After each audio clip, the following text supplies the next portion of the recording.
السلام علیکم ناظرین، امید کرتا ہوں کہ آپ حضرات خیر و عافیت سے ہوں گے۔ اللہ آپ کو خوش رکھے۔ آج کل سوشل میڈیا اور مین اسٹریم میڈیا پہ کیا چل رہا ہے یہ آپ لوگ بخوبی جانتے ہوں گے کہ کل سے کیا چل رہا ہے، اور وہ ایک آواز جو ہمارے پورے عوام الناس بلکہ عوام المسلمین کی نمائندگی کرتی ہے، جناب مفتی سلمان اظہری صاحب قبلہ۔ کسی نے کیا خوبی کہا ہے کہ ہم آہ بھی کرتے ہیں تو ہو جاتے ہیں بدنام، وہ قتل بھی کرتے ہیں تو چرچا نہیں ہوتا۔ مفتی سلمان اظہری کی اللہ حفاظت فرمائے۔ آپ جانتے ہیں کہ ان کے ساتھ کیا ہوا، کتنی مصیبتیں ان کے ساتھ آج پیش آ رہی ہیں، اور آپ یہ بھی جانتے ہیں کہ مفتی صاحب نے غلطی ہی کیا کی ہے۔ کیا انہوں نے کوئی کرائم کر دیا ہے یا پھر انہوں نے کچھ غلط بول دیا ہے؟ انہوں نے کچھ غلط بولا ہی نہیں۔ انہوں نے تو بس جو شعر پڑھا، کچھ دیر کو خاموشی ہے پھر شور آئے گا، آج کتوں کا وقت ہے کل ہمارا دور آئے گا۔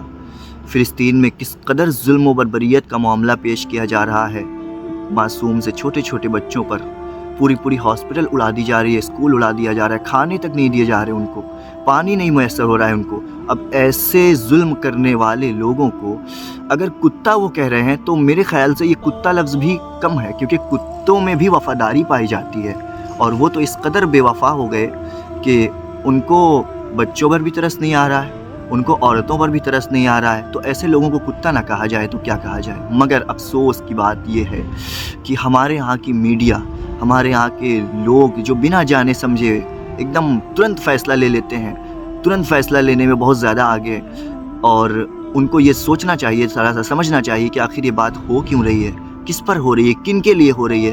مولانا صاحب نے یہ جو کچھ بھی کہا ہے ان کی نظر میں صرف فلسطین اور اسرائیل کا منظر تھا، اور انہوں نے بالکل بھی کسی کو ٹارگٹ نہیں کیا، کسی کے بھاوناؤں کو آہت کرنے کی ان کا کوئی منشا نہیں تھا۔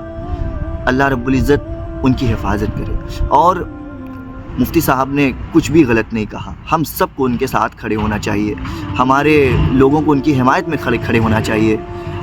بڑے معذرت کے ساتھ یہ جملے زبان پہ لانا پڑ رہا ہے آج کہ وہ جو علماء دین اپنے آپ کو بڑے القاب سے مشہور کرنے میں وہ ایک نمبر پر رہتے ہیں، آگے رہتے ہیں، 80 ہزار نذرانے، 40 ہزار روپے نذرانے، بڑے نذرانے، بڑے القابات، بڑے نام، بڑی شہرتیں ہیں ان کی۔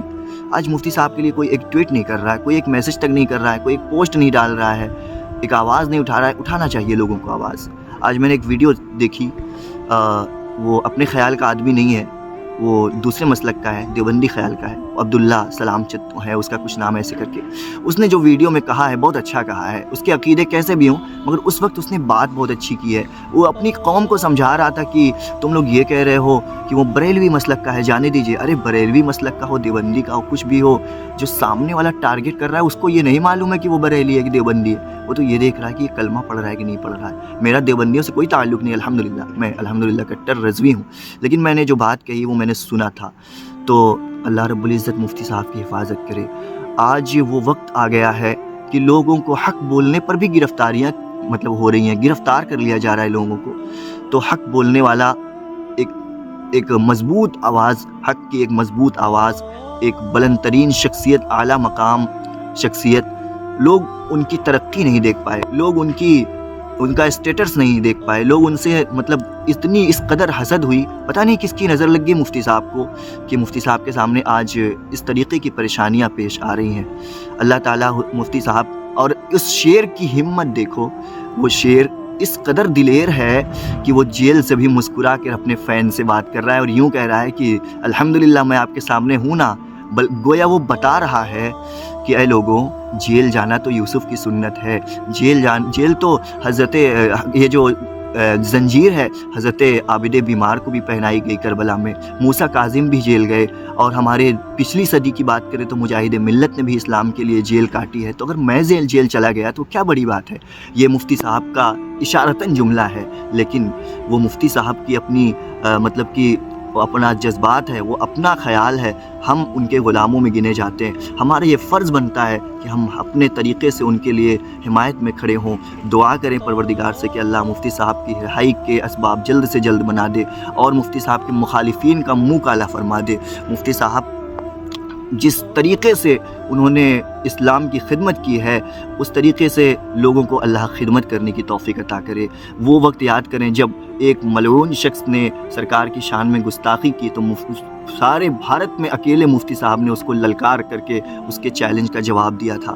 اللہ رب العزت مفتی صاحب کے حوصلوں کو بلند رکھے، مفتی صاحب کے تکلیف اور ان کے درد کو دور فرمائے۔ اللہ رب العزت ہمیں مفتی صاحب کی باتوں پر عمل کرنے کی توفیق عطا کرے۔ بہت اچھے آدمی مفتی سلمان اظہری، وہ یقیناً میں بتا رہا ہوں، مجھے جب پتہ چلا کہ مفتی صاحب کے ساتھ ایسا ہوا، واللہ میرے دل کو تکلیف ہوئی، اور میرے دل کو اب بھی تکلیف ہے کہ اللہ رب العزت مفتی صاحب کو جلد سے جلد رہائی کا ان کے اسباب بنا دے۔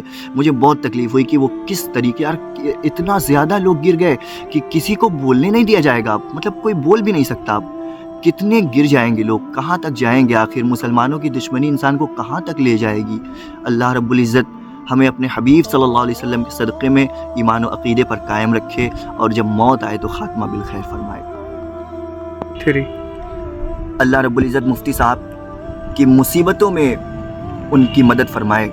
آپ جانتے ہیں کہ مفتی صاحب اتنے عظیم و شان شخصیت ہے، اس طریقے سے انہوں نے دین کی خدمت کی، اس طریقے سے انہوں نے اسلام کا کام کیا کہ آج ان کو بھارت ہی نہیں پوری دنیا میں لوگ جانتے ہیں۔ فخر کرنا چاہیے کہ ہمارے بھارت کا ایک نوجوان جو پوری دنیا میں ہمارے بھارت کا نام کر رہا ہے۔ لوگ انڈیا کو کتنی اونچی نظر سے دیکھتے ہیں۔ مفتی سلمان اظہری کی اسپیچز جب باہر سنتے ہیں تو لوگ فخر سے کہتے ہیں کہ یہ بولنے والا شخص ہندوستان کا ہے، یہ بولنے والا شخص بھارت کا ہے۔ تو اس میں ہماری ہی تو بڑائی ہوتی ہے، ہمارے ملک کا نام روشن ہوتا ہے، ہمارے دیش کا نام بلند ہوتا ہے۔ تو یہ مفتی صاحب کے کارنامے ہمارے دیش کو اوپر لے جانے، اور مفتی صاحب کے جو اسپیچز ہوتی ہیں، جو مفتی صاحب کے بیانات ہوتے ہیں، اس میں کسی کی بھاوناؤں کو آہٹ پہنچانے کا کوئی مسئلہ ہی نہیں رہتا۔ وہ تو ہمیشہ ہر انسان کو موٹیویٹ کرتے ہیں کہ تم اچھی زندگی جیو، کسی کو تکلیف مت دو۔